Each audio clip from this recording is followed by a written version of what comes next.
Hi! இன்னைக்கு சிம்பிளா ஒரு லஞ்ச் மெனு பார்க்கலாம்.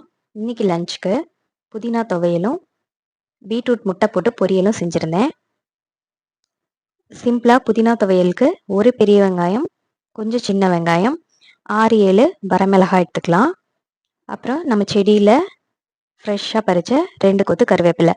கருவேப்பிலை உங்களுக்கு அதிகமாக வேணும்னா நீங்கள் இன்னும் கொஞ்சம் கூட போட்டுக்கலாம்.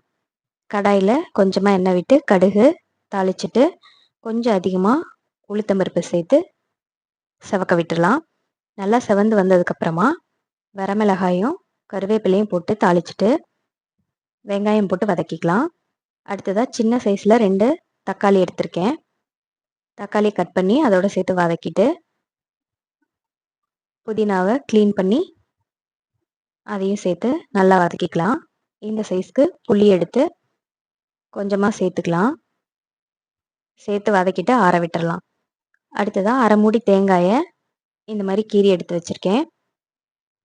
அதையும் சேர்த்து சட்னியாக அரைச்சி எடுத்துக்கலாம். அடுத்து பீட்ரூட் பொரியலுக்கு 2 பீட்ரூட் எடுத்து நல்லா சீவி எடுத்து வச்சுக்கலாம். பீட்ரூட் பொரியலுக்கு ஒரு பெரிய வெங்காயம் அது கொஞ்சம் பொடியாக நறுக்கி எடுத்து வச்சுருக்கேன்.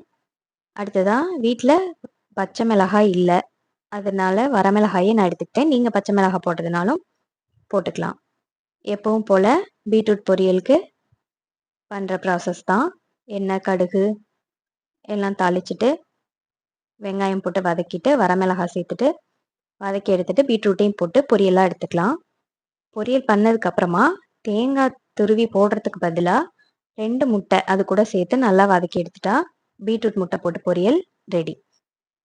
சூடான சாதம், புதினா துவையல், அது கூட ஒரு ஸ்பூன் நல்லெண்ணெய், அடுத்து பீட்ரூட் பொரியல், கொஞ்சமாக அப்பளம், அப்புறம் ரசம்.